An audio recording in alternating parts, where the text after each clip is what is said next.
Скъпи приятели, здравейте! За ново чудо на свети Гаврил Оргебадзе свидетелства Людмила Панич на страницата на електронната медия Orthodox Christianity.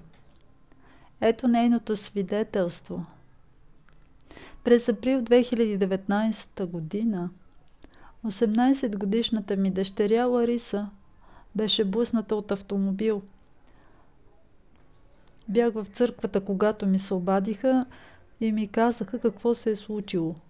Обикновено, когато съм в църквата, или изключвам телефона си, или го поставям на тих режим, но този път майчината ми интуиция ми подсказа, че нещо не е наред и реагирах на обаждането.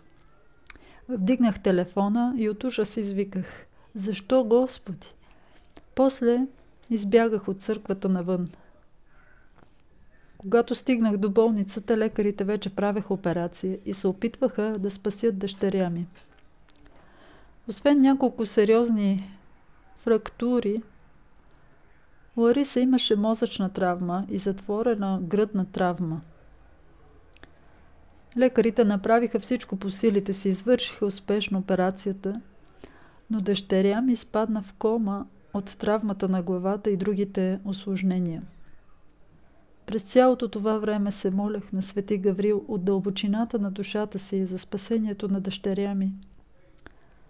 Състоянието й продължаваше да е тежко. Лекарите бяха обезкуражени. На празника Преображение Господне отидох на църква и се причастих. След причастието един монах се приближи до мен, даде ми голяма просфора и каза: "Епископът ти дава това." Тъй като монахът, който ми даде просфората, беше наведен и не ме гледаше в лицето, аз не го познах. Думите му ми се сториха странни, тъй като в този ден служеше само един свещеник, там нямаше епископ. Не можех да спра да се чудя кой е монахът и кой епископ ми е дал просфората. Минаха няколко дни и ми се обадиха от болницата. Лариса беше излязла от кома. Светкавично пристигнах при моята любима единствена дъщеря. Тя се беше събудила. Когато влязах да я видя, започна да плаче. И аз плаках.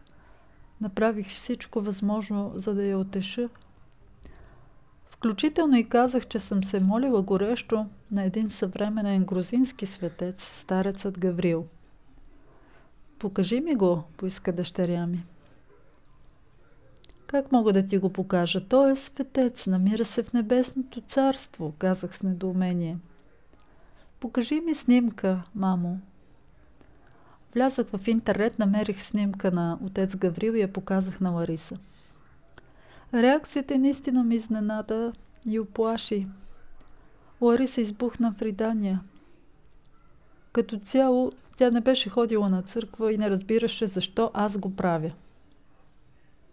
А сега реагира по този начин при вида на стареца Гаврил на снимката. Когато тя се успокои малко, чух нещо невероятно. "Мамо, знаеш ли, аз спях и видях същия този свещеник, но не можах да се събудя или да дойда на себе си.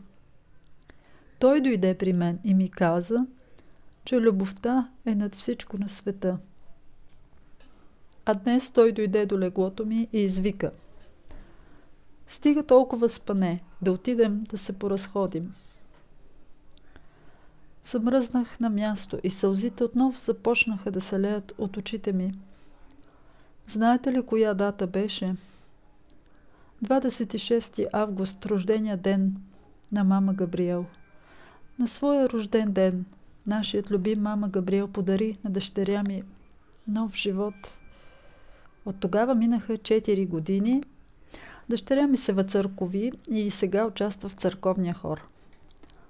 Поръчахме от Грузия икона на стареца Гаврил, която държим на видно място у дома. И всяка година на този ден цялото ни семейство празнува рождения ден на стареца Гаврил. Пеем неговия тропар и кондак, четем неговия акатист, гледаме филми за него, похапваме и си спомняме за него като за велик светец, изпратен ни от Бога в нашия труден житейски път. И знаете ли кое е най-удивителното? Оказва се, че старецът Гавриил е казал на дъщеря ми, когато тя беше в кома: кажи на майка си, че не трябва да укорява Господа, а само да му благодари. Осъзнах грешката си и много съжалявам за нея. Когато бях в църквата и ми казаха какво се е случило, аз се развиках: защо, Господи? И избягах от църквата толкова бързо, че дори не помолих Бога за нищо и не се бях покаяла за моето роптаене.